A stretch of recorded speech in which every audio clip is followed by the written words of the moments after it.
Chemical coordination and integration chapter में last video session में discuss किया था मैंने थायराइड ग्लैंड। ठीक है, नेक्स्ट सेशन में दैट मीन्स कि आज के सेशन में हम डिस्कस करेंगे पैराथायराइड ग्लैंड जो आपके सामने स्क्रीन पे दिख रहा है। ठीक है, टॉपिक को स्टार्ट करने से पहले मैं बता दूं कि पैराथायराइड ग्लैंड से हार्मोन प्रोड्यूस होता है, एक पर्टिकुलर टाइप का हार्मोन प्रोड्यूस होता है और उसका भी रिलेशन किससे है?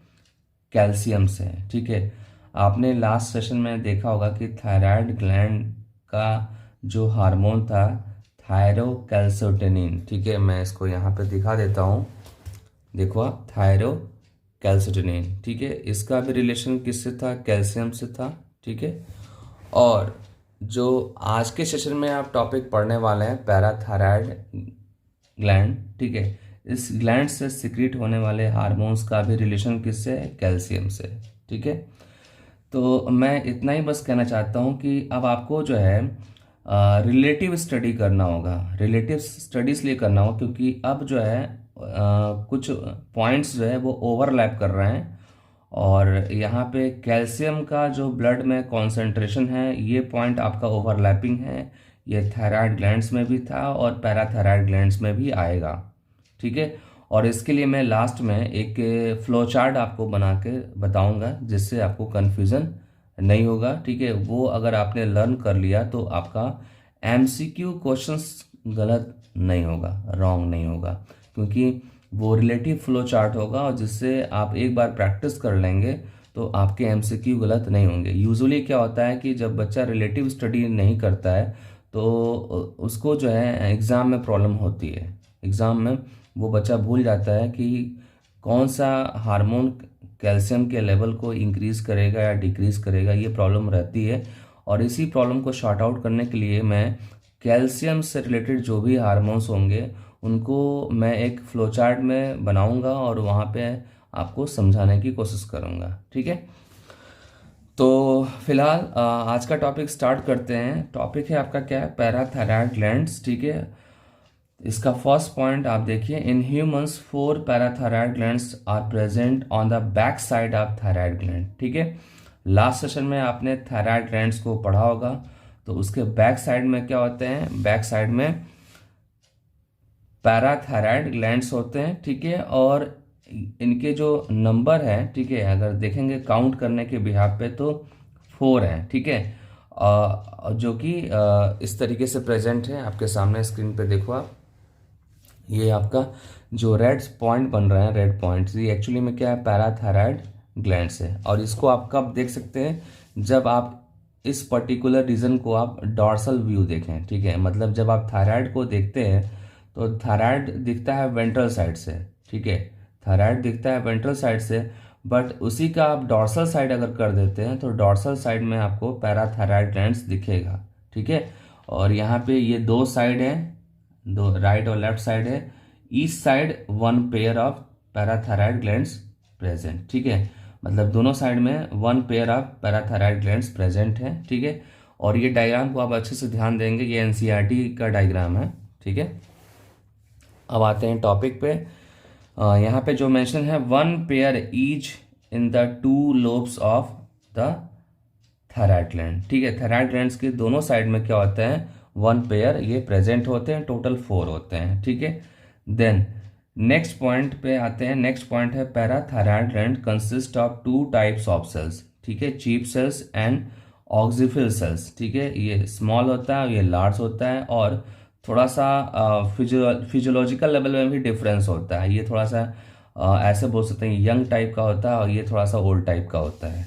ठीक है, यहाँ पे मेंशन नहीं है बट मैं आपको बता देता हूँ कि जो चीफ सेल्स होते हैं वो थोड़े से यंग होते हैं और ऑक्सीफिल सेल्स जो हैं वो थोड़े से ओल्ड होते हैं। ठीक है, और ये एक तरीके से मान सकते हैं कि चीफ सेल से ही आपका ऑक्सीफिल सेल्स बनता है, बट ये लेटर स्टेज में बनते हैं। ठीक है, अब आते हैं नेक्स्ट पॉइंट पे। नेक्स्ट पॉइंट है chief cells secrete peptide hormone, जिसको बोलते हैं पैराथार्मोन और कोलिप्स हार्मोन। ये लर्न कर लेना कि पैराथार्मोन भी बोलते हैं इसको और कोलिप्स भी बोलते हैं। ठीक है, और इसका शॉर्ट फॉर्म क्या होता है? इसका शॉर्ट फॉर्म होता है PTH, जो आगे डिस्कस करूंगा। ठीक है, और ये करते क्या है, विच regulate calcium and phosphate level, ठीक है। मैंने अभी जस्ट बताया था कि इसका रिलेशन किससे है, कैल्शियम से है, और इसके साथ साथ जो न्यू इन्फॉर्मेशन है वो क्या है कि ये फॉस्फेट से भी इसका रिलेशन है। दोनों के कॉन्सेंट्रेशन को ब्लड में ये रेगुलेट करता है, ठीक है ना। और किसके किसके बीच में रेगुलेट करेगा, between blood and other tissue, ठीक है, ध्यान देना होगा आपको। The secretion of pH is regulated by the circulating level of calcium level, ठीक है। मतलब कि कैल्शियम का क्या सर्कुलेशन लेवल होना चाहिए, उसके अकॉर्डिंग पीटीएच जो है ये सिक्रीट होता है, ठीक है। Then PTH parathyroid hormones increases the calcium level in the blood, ठीक है। अगर आप इसको अगर आप इसको थायरो कैल्सिटोनिन से कंपेयर करते हैं, ठीक है, पीटीएच को अगर आप थायरो कैल्सिटोनिन से कंपेयर करते हैं तो ये जस्ट एंटागोनिस्टिक होगा, क्योंकि थायरो कैल्सिटोनिन जो है कैल्शियम के लेवल को लो कर रहा था ब्लड के अंदर, बट जो पीटीएच है ये क्या कर रहा है, इंक्रीज कर रहा है, ठीक है। Then PTH act on bones and stimulate the process of bone resorption, ठीक है। दिस इज कॉल्ड डिसोल्यूशन और डीमिनरलाइजेशन, ठीक है। कह रहा है कि पीटीएच जो है वो एक्ट करता है बोन पे, और वहाँ से क्या होता है कि कैल्शियम जो है वो निकलता है, और वो कैल्शियम जो है आकर कहाँ आता है, एक्चुअली में वो आता है ब्लड में, ठीक है।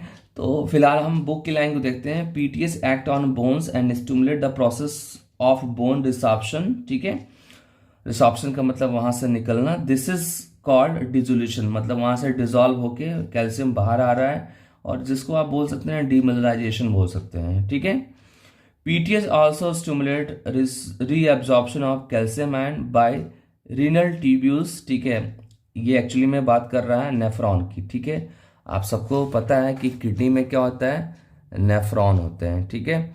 और नेफ्रॉन में क्या होता है, कैल्शियम का एब्जॉर्प्शन होता है एज पर डिमांड, ठीक है, एज पर डिमांड। और रीअब्जॉर्प्शन के लिए क्या चाहिए होता है, पीटीएच चाहिए होता है। तो यहाँ पे आप देखो PTH also stimulate the reabsorption of calcium ion bye renal tubules, मतलब कि नेफ्रॉन्स के हेल्प से कैल्शियम का रीअब्जॉर्प्शन होगा, और ये कैल्शियम कहाँ पे जाएगा, ब्लड में जाएगा, और ब्लड में कैल्शियम का लेवल ये इंक्रीज करेगा। जो मैंने पहले भी बताया था कि ये क्या करता है, पीटीएच ये ब्लड में कैल्शियम का लेवल ये इंक्रीज करता है, ठीक है।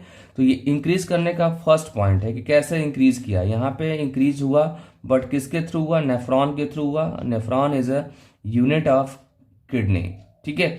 और नेफ्रॉन्स के जो ट्यूबुलर पार्ट होते हैं उसको हम क्या बोलते हैं, रीनल ट्यूब्यूल्स बोलते हैं। नेफ्रॉन को ही एक्चुअली हम क्या बोलते हैं, रीनल ट्यूब्यूल्स बोलते हैं। तो वहां पे कैल्शियम का एब्जॉर्प्शन हुआ, तो वो कैल्शियम कहाँ पे जाएगा, ब्लड में जाएगा, ठीक है। सेकेंड जो मेथड है ब्लड में कैल्शियम लेवल इंक्रीज करने का, वो क्या है, increases the calcium absorption from the digested food, ठीक है। जो आप फूड मटेरियल लेते हैं, तो फूड मटेरियल आपके स्टमक में और स्मॉल इंटेस्टाइन में जाता है, तो वहाँ आपको पता है कि कैल्शियम का रीअब्जॉर्प्शन होता है, ठीक है। और इवन कुछ चीज़ें जो हैं वो लार्ज इंटेस्टाइन में भी रीअब्जॉर्ब होती हैं। तो ओवरऑल आपको ये समझना है कि जो आपका डाइजेस्टेड फूड है वहाँ से मैक्सिमम हम कैल्शियम रीअब्जॉर्ब करेंगे, तो वो रीअब्जॉर्ब होके कहाँ पे जाएगा, ब्लड में जाएगा, और देन फाइनली क्या होगा, ब्लड में कैल्शियम का लेवल इंक्रीज हो जाएगा। और यही फंक्शन किसका है, पीटीएच का है, पैराथार्मोन का है, ठीक है। Along with the TCT, that means thyrocalcitonin, इसका मतलब क्या है, थायरोकैल्सिटोनिन जो थायराइड ग्लैंड्स में मैंने ऑलरेडी आपको बताया था। It play a significant role in calcium balancing in the body, ठीक है। आप सबको पता है कि थायरोकैल्सिटोनिन जो है ये कैल्शियम लेवल को डिक्रीज करता है, और पैराथार्मोन जो है इंक्रीज करता है। तो दोनों मिला के क्या करते हैं, बॉडी में कैल्शियम के लेवल को बैलेंस करते हैं, ठीक है ना। और मैंने आपको बताया भी है कि मैं एक सेपरेट फ्लो चार्ट बनाऊंगा जिसमें जितने भी एंडोक्राइन ग्लैंड्स हैं जो रिलेटेड हैं कैल्शियम से, उनका एक फ्लो चार्ट बना के उनको मैं एक बार बता दूंगा, ताकि आपको प्रॉब्लम ना हो एमसीक्यू क्वेश्चन सॉल्व करने में, ठीक है। देन अब आते हैं कुछ इम्पॉर्टेंट पॉइंट्स हैं जो आपके सामने स्क्रीन पे दिख रहा है। आप देखो यहाँ पे फर्स्ट पॉइंट है persist excess production of PTH. ठीक है, जब कभी पीटीएच का एक्सेस प्रोडक्शन हो जाए तो क्या होगा, may lead to development of high level of calcium. ठीक है, पीटीएच बढ़ा तो कैल्शियम तो बढ़ना ही है, और क्या करें, क्या बोलेंगे इसको, रेफर टू एज हाइपर पैराथीडिज्म। क्या बोलेंगे इसको, हाइपर पैराथीडिज्म, बिकॉज पीटीएच का कॉन्सेंट्रेशन इंक्रीज हो गया, एक्सेस हो गया, तो कैल्शियम का लेवल भी एक्सेस हो जाएगा ना। It may be associated with the development of osteoporosis. ठीक है, ये ऑस्टियोपोरोसिस के डेवलपमेंट में ये इससे रिलेटेड है ये। ठीक है, क्योंकि मैंने आपको बताया कि ब्लड में जो कैल्शियम आ रहा है वो बोन से भी आ रहा है, डाइजेस्टेड फूड से भी आ रहा है, और रिनल ट्यूब्यूल से भी आ रहा है।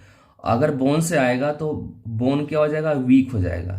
ठीक है, बोन क्या हो जाएगा, वीक हो जाएगा, मतलब कि पीटीएच अगर ज़्यादा हो गया तो बोन आपके वीक हो जाएंगे, और उसी कंडीशन को हम क्या बोलते हैं, ऑस्टियोपोरोसिस। और उस कंडीशन में बोन के डिस्ट्रक्शन के चांसेस ज़्यादा होते हैं, फ्रैक्चर होने के चांसेस ज़्यादा होंगे। ठीक है ना, और इसके साथ साथ किडनी स्टोन भी बन सकता है। ठीक है, ओस्टियोआइटिस फाइब्रोसा सिस्टिका भी हो सकता है। ठीक है, means normal bone is replaced by cyst and fibrous tissue. ठीक है, मतलब कि एक्सेस नहीं होना चाहिए। ठीक है, as per requirement PTH produce होना चाहिए और देन स्टॉप हो जाना चाहिए। अगर एक्सेस होगा तो आपके बोन्स में फ्रैक्चर होने के चांसेस ज़्यादा होते हैं, ऑस्टियोपोरोसिस हो जाता है, किडनी स्टोन हो जाते हैं, और भी अदर प्रॉब्लम्स होते हैं। ठीक है, देन नेक्स्ट पॉइंट है हाइपोसिक्रेशन ऑफ पैराथार्मोन। ठीक है, तो ऑब्वियसली जब हाइपोसिक्रेशन होगा तो कैल्शियम का लेवल ब्लड में डिक्रीज कर जाएगा,